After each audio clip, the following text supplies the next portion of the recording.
Olá, boa tarde. Mais um momento tão bom, tão agradável de meditarmos na palavra de Deus, né?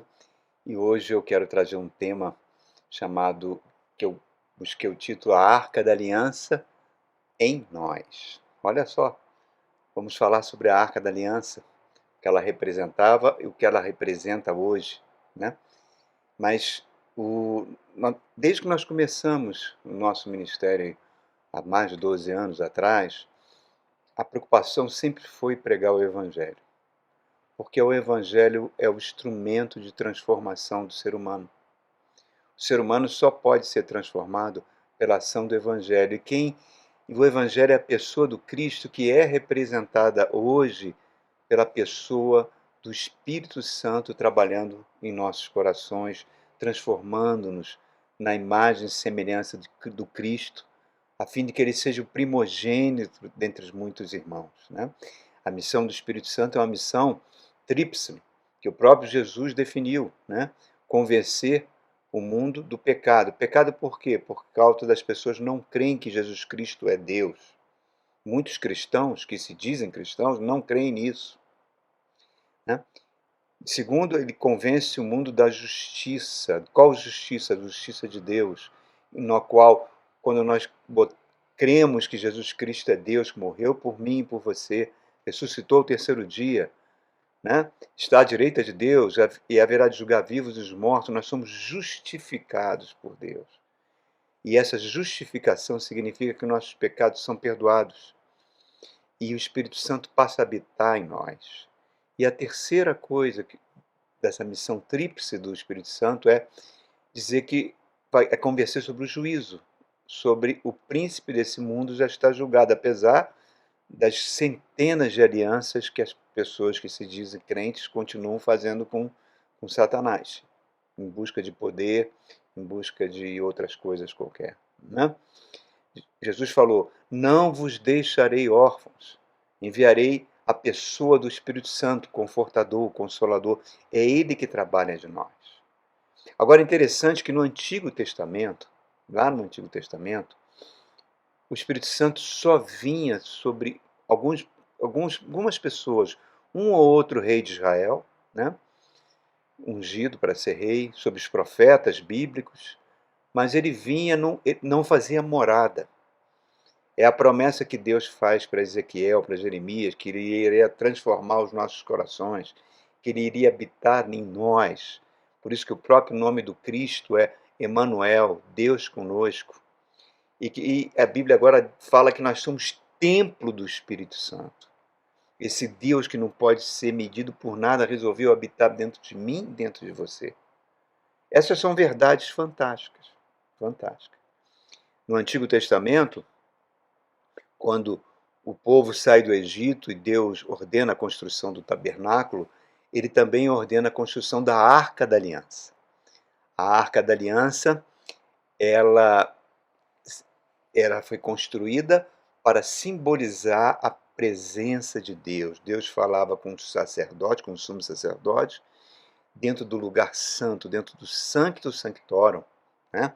Um lugar que tinha um véu espesso, e apenas uma vez por ano o sacerdote entrava ali naquele local para pedir perdão pelos pecados. Ninguém podia tocar na arca. A arca, ela representava a santidade de Deus. E hoje a Bíblia diz que essa arca desapareceu depois do exílio da Babilônia, né? Quando o primeiro templo foi destruído, essa arca desapareceu. E hoje ela é basicamente simbolizada pela presença do Espírito Santo em nós. Quando Cristo na cruz do Calvário dá o seu brado, a Bíblia registra em Mateus que o véu que separava o Santo dos Santos foi rasgado naquele momento, mostrando que o acesso ao trono de Deus hoje é feito por meio do sangue de Cristo, que é o novo e vivo caminho até Deus. Então essas verdades fantásticas, elas são tão maravilhosas, irmãos, e eu gostaria de voltar a tocar nesse assunto da Arca da Aliança. A Arca da Aliança é um dos objetos mais venerados, né? foi tema de lendas, foi tema de filmes, de livros, aquele filme do Indiana Jones, né, da década de 80, Indiana Jones e a Arca Perdida, enfim. Deus é que ordenou a construção da Arca da Aliança. A Arca da Aliança tem uma réplica agora que foi feita há poucos anos atrás, exatamente como ela é lá no Instituto do Templo, em Jerusalém, onde os judeus, baseado nos relatos bíblicos, reconstruíram essa arca com a esperança de reconstrução do terceiro templo, né, que ocuparia o lugar da atual mesquita da Cúpula Dourada. E o próprio Anticristo irá construir esse templo. Isso aí nós não vamos falar agora sobre isso. Mas Deus ordenou a construção dessa arca e deu o modelo. Você pode ver lá em Êxodo capítulo 25, está lá, todo o modelinho. Ela se tornou o objeto central do culto a Deus. Era uma caixa, pode imaginar uma caixa de madeira acácia. Por que acácia? Acácia é uma madeira que não serve para fazer móveis, nem em construção, porque é uma madeira ruim em termos de construção e em termos de mobiliário. Ela tem muito nós, ela tem muitos defeitos. E Deus escolheu especificamente essa madeira, mandou cobrir ela com ouro, tanto por dentro quanto por fora, simbolizando. Essa madeira simboliza o homem pecador, o homem que perdeu a sua função diante de Deus. E quando ele aceita Jesus Cristo, o Espírito Santo vem sobre ele. O símbolo do Espírito Santo é o ouro, e reveste esse homem, e vai transformando esse homem. Quer dizer, um homem cristão, que eu estou falando aí. Então, ela era essa caixa de 1,10 m por 75 de largura e por 75 de profundidade, de altura, né? Profundidade, se você quiser falar assim. Tinha uma tampa de ouro de 1,10 m por mais ou menos 15 centímetros, 10 centímetros de espessura, tampa de ouro maciço, que era o propiciatório. Ali, uma vez por ano, o sacerdote respingava o sangue de uma ovelha sacrificada, pedindo perdão pelos pecados do povo de Israel. Propiciatórios aponta para Jesus Cristo. Ele é a propiciação dos nossos pecados. E sobre essa tampa foram confeccionados 2 querubins cujas asas cobriam todo o propiciatório. Querubins maciços, de ouro maciço.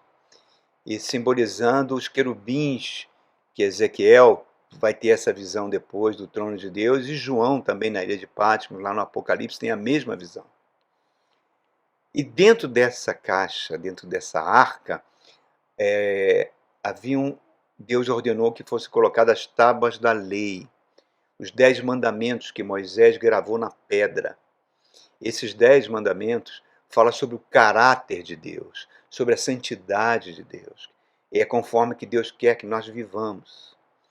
Pouco depois, na caminhada pelo deserto, Deus também ordena que seja colocado uma tigela com maná, que era o pão que veio do céu. Jesus mesmo fala para o povo judeu: o pão que descia do céu no deserto não foi Moisés que deu, foi meu Pai que deu. E eu sou o pão, eu sou o pão da vida. A minha carne, aquele que comer da minha carne terá vida eterna.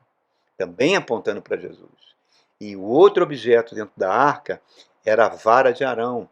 Um momento ali que a gente vê na trajetória do povo de Deus no deserto, os líderes começaram a questionar Moisés por ter escolhido Arão como sumo sacerdote. Acharam que ele agiu de nepotismo, botando seu irmão para ser o sumo sacerdote. E foi o próprio Deus que escolheu. E Deus fala para Moisés: olha, vamos fazer o seguinte, cada tribo elege o seu líder para ser sumo sacerdote. Esse irá pegar uma vara de amêndoa, de uma amendoeira, seca, sem nenhum galho, sem nada, sem nenhuma folha, fruto, não, completamente seca, morta. Cada um vai pegar esse galho e vai colocar diante do tabernáculo, no pôr do sol. E no dia seguinte, a vara que florescer é a vara do sumo sacerdote que eu vou escolher. E Arão colocou a sua vara também, representando a tribo de Levi. Quando amanheceu o dia, todas as varas estavam secas, mas a vara de Arão tinha dado flor e frutos, um milagre. né? Comprovando que foi o próprio Deus que escolheu Arão como sumo sacerdote. Então essa vara de Arão foi guardada dentro da arca, simbolizando aquilo que o livro de Hebreus fala, que Jesus Cristo é o nosso sumo sacerdote. Aquilo que Romanos fala, que ele está à direita de Deus e intercede por nós. Olha que coisas maravilhosas, irmãos. Lá em Levítico 16 fala sobre o dia do Yom Kippur, ou o dia da expiação, onde o sumo sacerdote entrava uma vez por ano e respingava o sangue de um cordeiro que foi imolado, pedindo perdão dos pecados. Havia uma lenda, né? Isso é uma lenda, não é um fato, que amarrava-se uma cordinha no sumo sacerdote, caso ele morresse fulminado ao tocar na arca lá, e Deus poderiam puxar o corpo dele, porque não poderiam entrar dentro do Sancto dos Sanctos, né? Não há registro de nenhum sumo sacerdote que tenha morrido dessa forma. Mas há outros registros. Por quê? Porque ali foi estabelecido o uso sagrado daquela arca. Era a presença de Deus no meio do seu povo. Josué, quando entra, além disso, a arca ela tinha argolas de ouro fixadas na parte lateral da arca, onde se passava varais de ouro maciço, que atravessavam essas argolas, para que os levitas que iam conduzir a arca não tocassem na arca, e sim segurassem pelos varais, colocassem nos seus ombros, e aí eles iam conduzindo a arca da aliança à medida que o povo de Israel caminhava. Ela ficou no tabernáculo até a entrada na terra prometida, depois ela vai ficar num santuário, e depois ela vai ser transferida definitivamente para o Templo de Salomão, o terceiro rei de Israel. Pois bem, quando Josué está à beira do Jordão, 40 anos depois da travessia do deserto, comandando todo o povo de Israel para tomar a terra prometida, eles celebram a Páscoa pela primeira vez, numa grande festa. Numa grande festa, há uma circuncisão, ele ordena que os sacerdotes se purifiquem, e no dia seguinte eles pegam a arca, colocam sobre os ombros e partem em direção ao Jordão, e o Jordão se abre. As águas do Jordão se abrem e os sacerdotes atravessam a pé enxuto. Lá, tempos depois, com o rei Josafá, os midianitas, mais de 1 milhão de pessoas querem invadir Judá. Josafá não tem a menor condição de enfrentá-los. Ele clama para Deus, Deus ordena que eles marchem em direção aos midianitas, e os levitas vão na frente, conduzindo a arca da aliança. E quando os midianitas veem a arca, começam a combater entre si e se matam. O exército de Israel ganha essa guerra sem ter precisado lutar, mostrando sempre uma simbologia, Deus indo adiante do seu povo. Assim como Cristo nos enviou o Espírito Santo e está nos levando e nos preparando em direção à nossa Canaã celestial, ao nosso lar. Nós estamos aqui em peregrinação. Então, todas essas verdades maravilhosas apontam para quem? Para Jesus Cristo. A Arca da Aliança aponta para Jesus Cristo. Jesus é a Arca da Aliança hoje. E hoje ele habita no meu coração, no seu coração, pela presença do Deus Espírito Santo, né? Então nós precisamos ter consciência dessa santa presença dentro de nós. O sagrado habita dentro de nós. E se o sagrado habita dentro de nós temos que gerenciar a nossa vida em função disso. Colossenses diz que nós fomos transportados do império das trevas para o reino do Filho do seu amor. Então eu virei agora aquela pessoa que transporta a Arca da Aliança dentro de mim. Dentro do meu coração, dentro da minha alma, o Espírito Santo está trabalhando em mim. A Bíblia fala mistérios que a gente diz que o nosso espírito foi regenerado, está sentado nas regiões celestiais com Cristo, e ao mesmo tempo está dentro de mim, meu homem interior, e é nesse homem interior, nesse espírito que está vivo, que o Espírito Santo vai implantando a sua vida por meio da palavra de Deus. Então, 3 lições eu posso tirar do transporte dessa arca. Então, eu quero ler contigo aqui, rapidinho, irmão, 1 Crônicas 13, um trecho, não vou ler o capítulo todo. Davi, o que aconteceu? Deixa eu ler aqui no verso 3. Davi propõe trazer a arca que estava na casa do sacerdote chamado Abinadab durante 25 anos. Vamos ver aqui. Vamos trazer, Davi fala, vamos trazer de volta a arca do nosso Deus, pois não nos importamos com ela durante o reinado de Saul. O reinado de Saul foi um reinado marcado por guerras, por conflitos, e terminou com o suicídio do próprio Saul. E a chave está aqui. Não se importavam com a presença de Deus. Continuando. Toda a assembleia concordou, pois pareceu bom a todo o povo. Davi reuniu os israelitas, aí ele vai falando de todo o país, né? Lá no verso 7, ele fala assim, da casa de Abinadab, levaram a arca de Deus num carroção novo, conduzido por 2 sacerdotes, Uzá e Aiô. Então ela tinha ficado 25 anos ali. Depois que os filisteus entregaram essa arca, eu vou contar daqui a pouquinho para os irmãos, ela ficou 25 anos na casa do sacerdote Abinadab. E a sua família foi profundamente abençoada nesses 25 anos. Davi então vai lá pegar a arca de volta para levar para o santuário, já visando o templo que seu filho iria construir, onde ela ficaria de forma definitiva. Então, Davi e todos os israelitas iam dançando, cantando com todo vigor diante de Deus ao som de harpas, liras, tamborins, cornetas. Quando chegaram à eira de Quidom, Uzá esticou o braço e segurou a arca, porque os bois haviam tropeçado. Quando os bois tropeçaram, a arca ameaçou cair, Uzá foi e colocou a mão. A ira do Senhor acendeu-se contra Uzá e ele o feriu por ter tocado na arca. Uzá morreu ali mesmo, diante de Deus. Davi ficou contrariado porque o Senhor, em sua ira, havia fulminado Uzá. Até hoje o lugar é chamado de Perez Uzá. Naquele dia, Davi teve medo de Deus e se perguntou como vou conseguir levar a arca de Deus. Por isso desistiu de trazer a arca para a cidade de Davi. Em vez disso, levou para a casa de Obed-edom, de Gate, que era também um sacerdote. A arca de Deus ficou na casa dele por 3 meses e o Senhor abençoou a sua família e tudo o que possuía. Então, irmãos, essa passagem nos mostra, pelo que aconteceu com o sacerdote Uzá, que o transporte da Arca da Aliança precisa ter a consciência do sagrado de Deus. E hoje, se essa arca habita em nós pela presença do Espírito Santo, eu tenho que ter consciência do sagrado dentro de mim. Eu tenho que ter reverência pelo Espírito Santo de Deus. É a presença do próprio Deus em mim. Se eu não tenho reverência, eu vou profanar essa presença. O contrário do sagrado é algo profano. Certo? Aquilo que Paulo recomenda para a igreja de Corinto, quando ele fala, ó, eu não vim pregar com sabedoria própria, pelo contrário, com temor e tremor diante de Deus, preguei a Cristo e a este ressuscitado.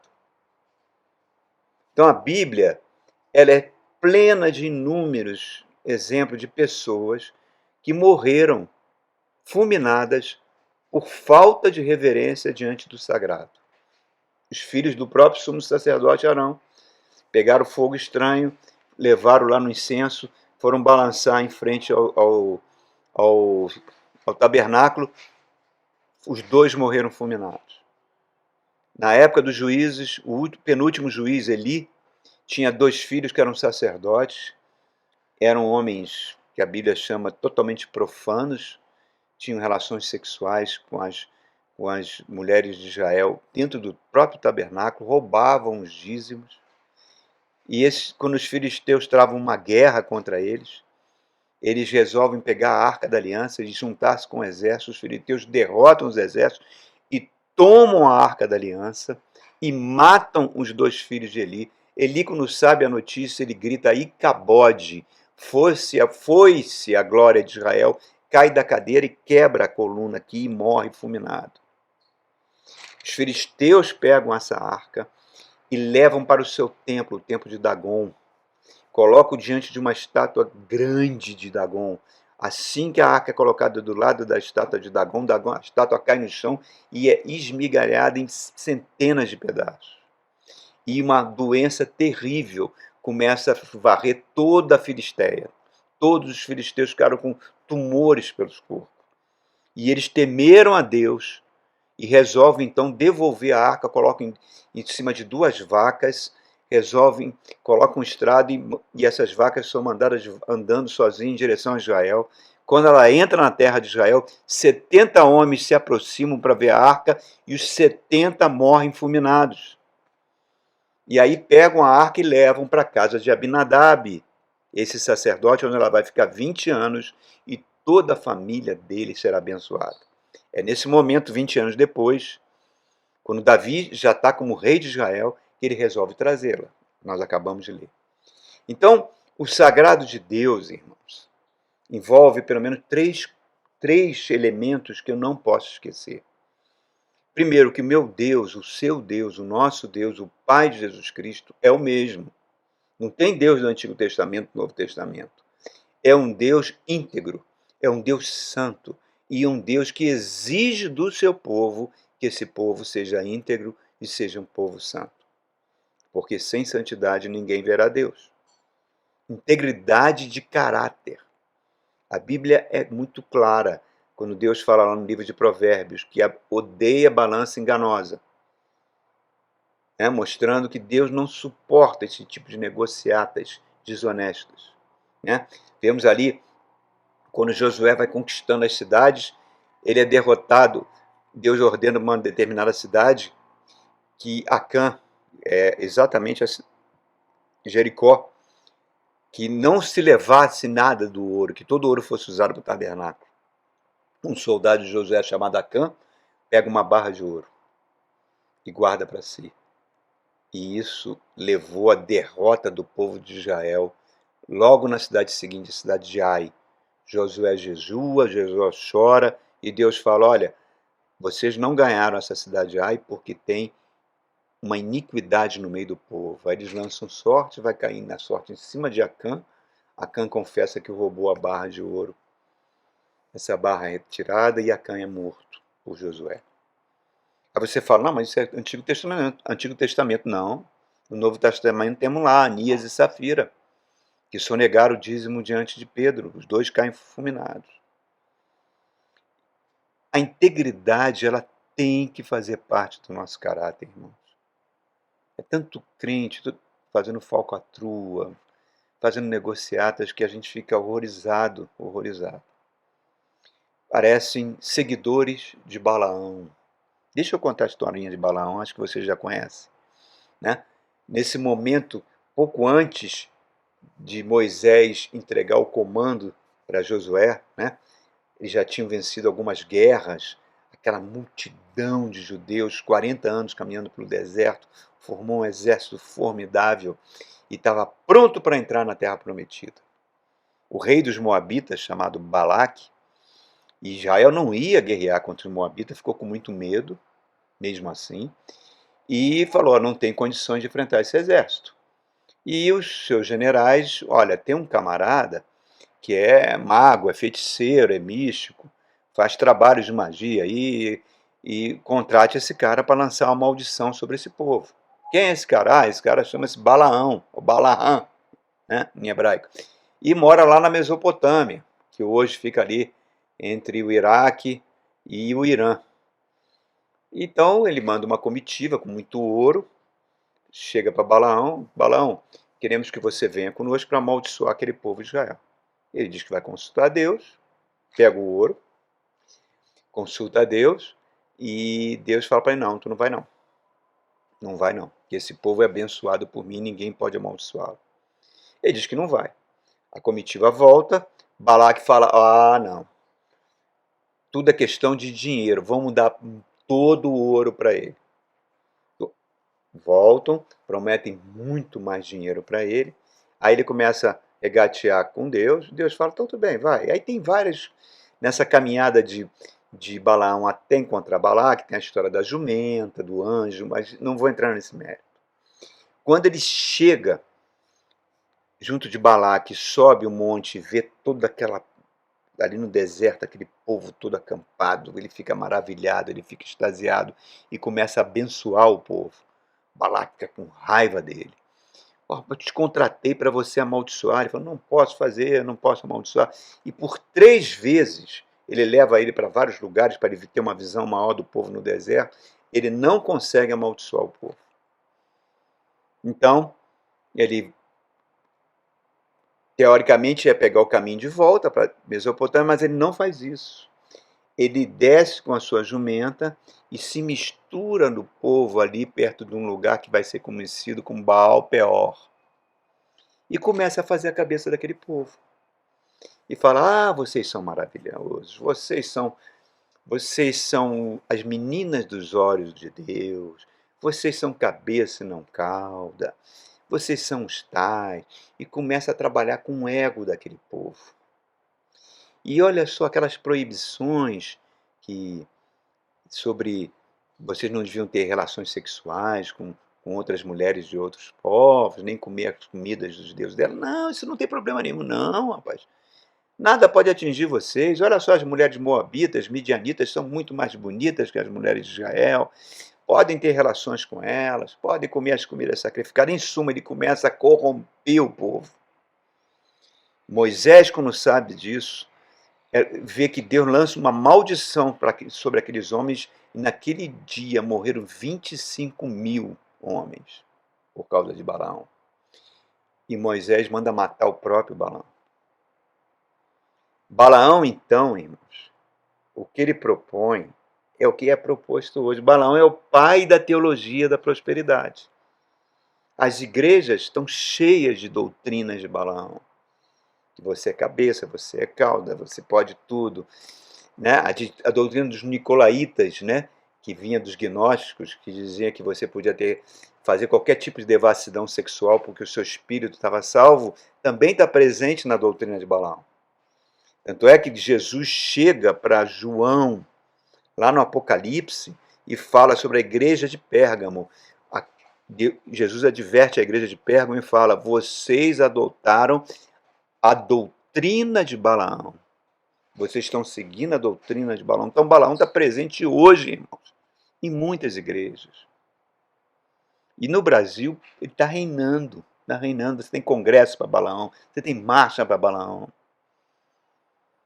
Balaão é aquele que consegue canalizar a sede por grana, a sede por poder político e imoralidade sexual, tudo junto, num grande conjunto, meu irmão. Eu ouvi um grande pregador, não vou citar o nome, eu gosto muito dele, acho que muitas pessoas gostam muito dele, é um dos mais antigos na televisão, começou o programa dele na televisão e hoje ele continua até hoje preparando seus vídeos, etc., cada um muito bom. Eu não vou falar o nome dele, você sabe quem é. Ele se encontrou com um grande líder de uma igreja gigantesca no Brasil, neopentecostal, dessas que tem um grande templo de Salomão, né, lá em São Paulo.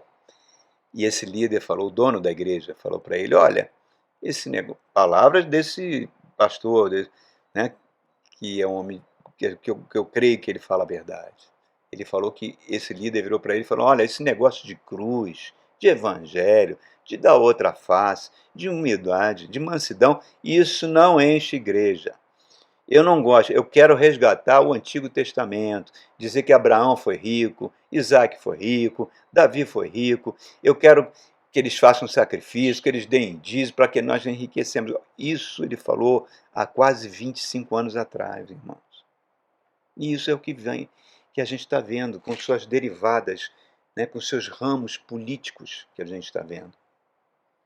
Corrompendo várias igrejas até tradicionais, irmãos. Balaão está presente. Nós estamos vivendo tempos de ateísmo evangélico. Pseudos-igrejas que se transformaram em franquias. Eu, quando estive em Israel, em 2008, eu participei de um tempo muito bom lá em Israel com os judeus messiânicos. Nós estávamos andando e haviam pessoas de várias igrejas com a gente, líderes. E havia um apóstolo, daquele apóstolo lá de Manaus, né? Que tem igreja em células. E eu perguntei para ele: como é que você forma um pastor? Se ele era um dos 12, entre aspas, apóstolos. Como é que você forma uma igreja? Ele falou: depende do líder da célula. Perdão, como é que você forma um pastor? Depende do líder da célula. Se a célula dele crescer muito e tiver uma arrecadação de dízimo ótima, ele vai ser nomeado pastor. Olha o que as igrejas se tornaram, irmãos. Nós estamos vendo isso aí, por causa de um terreno, por causa de uma isenção de um imposto. Eles bajulam políticos, os púlpitos se transformaram em palanques políticos, irmãos. Milhares de igrejas. E, e um negacionismo terrível que aconteceu aí com as vacinas, tudo isso, irmãos, eu fico horrorizado. E nós tivemos agora, o pessoal ungindo armas. E nessa quarta-feira passada, na cidade de Goiânia, uma das igrejas pentecostais mais antigas do Brasil, comunidade cristã do Brasil, a Igreja do Véu, dentro da igreja, dentro do culto, o pastor começou a falar sobre política, um irmão se levantou e disse que ele não deveria falar isso, devia pregar o evangelho. Outro irmão, que é policial militar, estava paisana, pegou uma arma e deu 2 tiros dele dentro do culto e feriu ele na perna. E o culto continuou, por incrível que pareça, você pode ver isso na internet. Eu fico imaginando, irmãos, os tempos que nós estamos vivendo são tão perigosos. Tu viu agora, recentemente, um brasileiro com uma suástica apontou a arma para ex-presidente da Argentina e disparou 2 vezes. Quer dizer, imagina se aquela bala saísse, irmão. Que a gente estaria vivendo uma crise sem precedentes. Nós estamos vivendo essa violência cada vez maior. Balaão presente, irmãos. Deus fala no 10 mandamentos: não direis falso testemunho contra o teu próximo. Quantos pastores estão sendo processados aí por falarem falsos testemunhos, por fazerem a cabeça das pessoas simples e humildes das suas igrejas? Jesus fala no Apocalipse, chama as igrejas de sinagoga de Satanás. Por quê? Porque Satanás é o pai da mentira, é o pai das fake news. Então nós precisamos voltar aos valores do Evangelho, à integridade do caráter de Cristo, se a gente está conduzindo essa arca da aliança dentro de nós.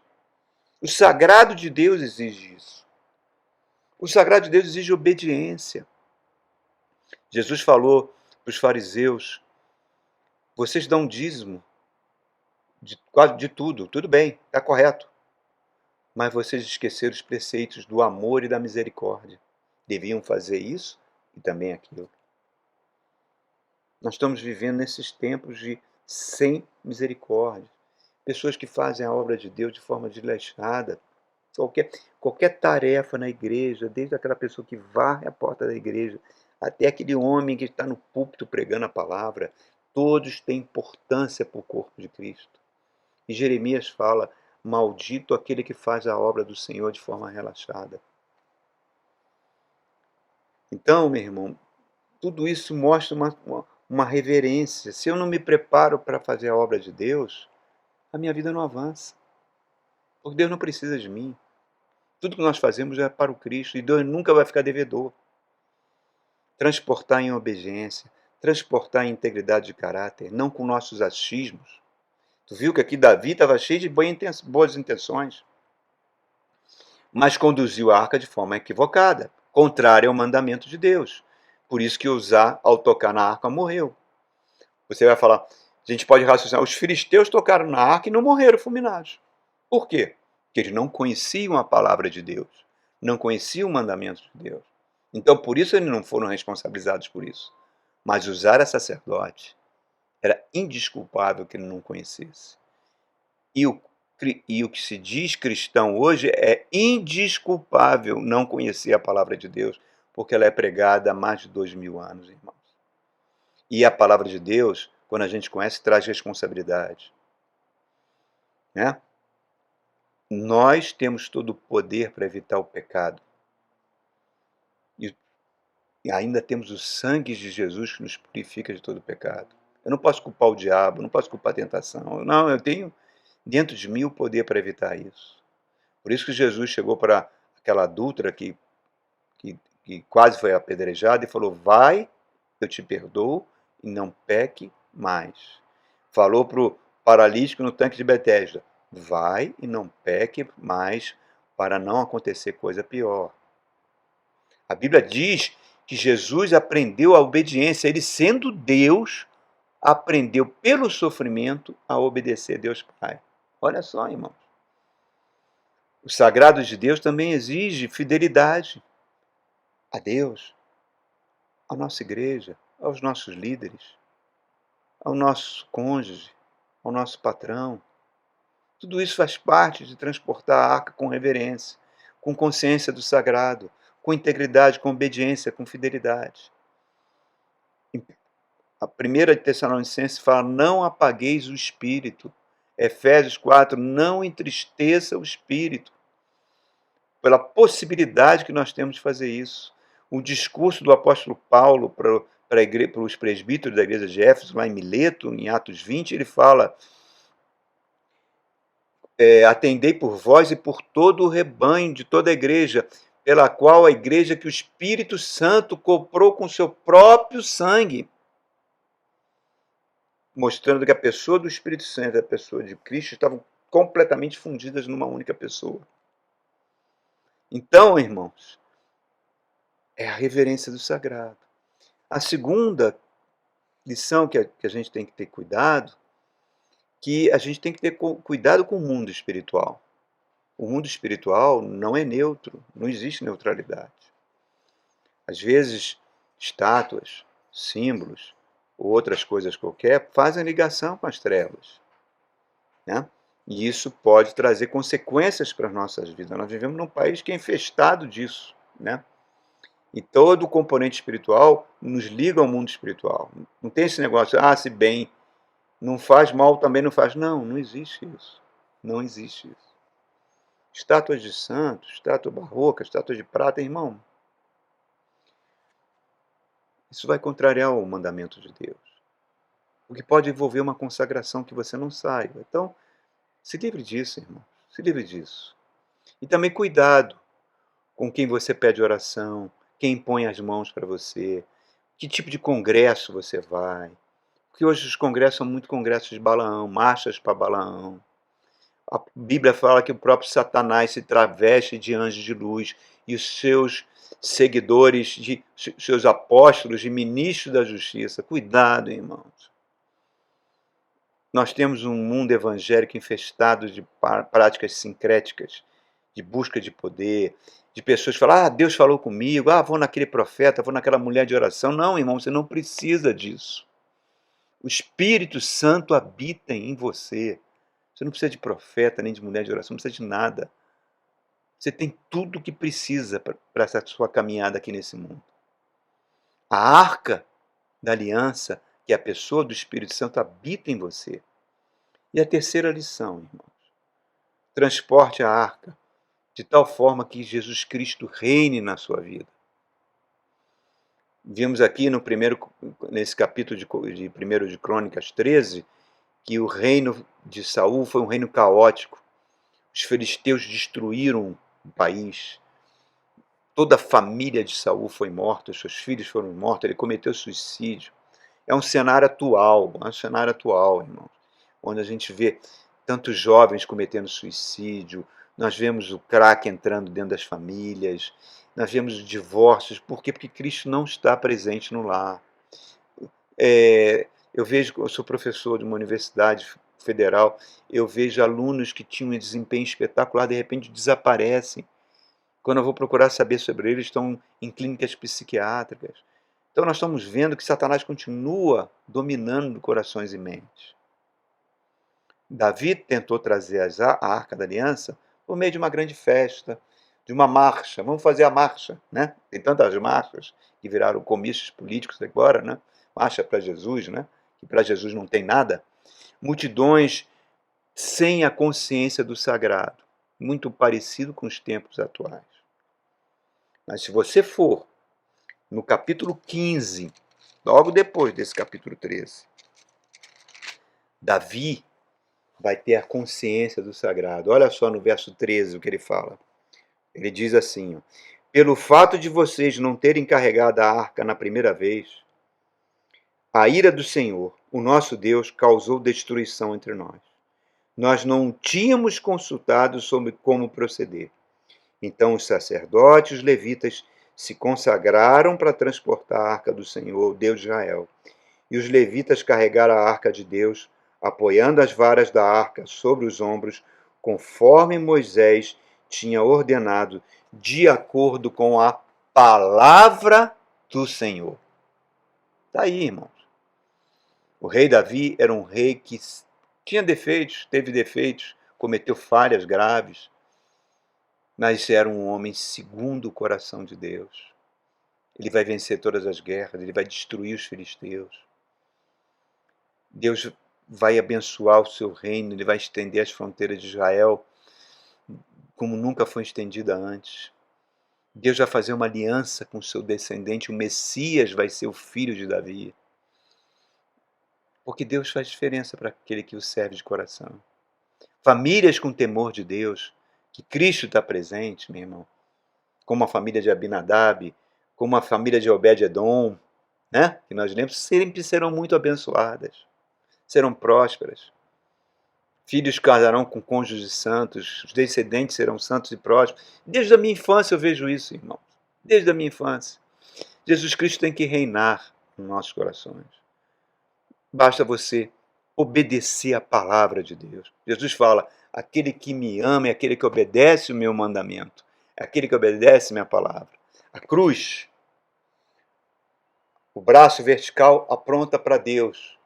O principal mandamento, amai a Deus de todo o teu coração, de toda a tua alma, de todo o teu entendimento e com todas as tuas forças. E o braço horizontal aponta para o próximo. Ame o próximo como a si mesmo. Desses dois mandamentos depende toda a lei e os profetas. Totalmente diferente do que a gente está vendo hoje. Ódio dentro das igrejas, ódio contra o diferente, ódio contra o negro, ódio de outra religião. Armas sendo usadas dentro de igrejas, ungidas em igrejas. Irmão, nós estamos vivendo um tempo muito perigoso. É tempo de transportar a arca da aliança no seu coração, com consciência do sagrado. Voltar para o Evangelho e não apagar a chama do Espírito Santo que está dentro de nós. É isso aí, irmão. Que Deus te abençoe ricamente. Ricamente. Preste atenção, irmão, só finalizando. Não importa se você tem uma opção política de direita, de esquerda, de centro, isso tudo é irrelevante, faz parte do jogo democrático. Não é opção política. Isso é você como cidadão, exerça seu direito político, escolha o candidato que você quiser, tá? Mas não permita que isso entre dentro da igreja e venha corromper o seu coração. Você está transportando a arca da aliança. O sagrado habita em você. Deus te abençoe, querido. Que você seja ricamente abençoado como a casa de Abinadab, como a casa de Obed-Edom, como a casa do rei Davi. Amém? Deus te abençoe.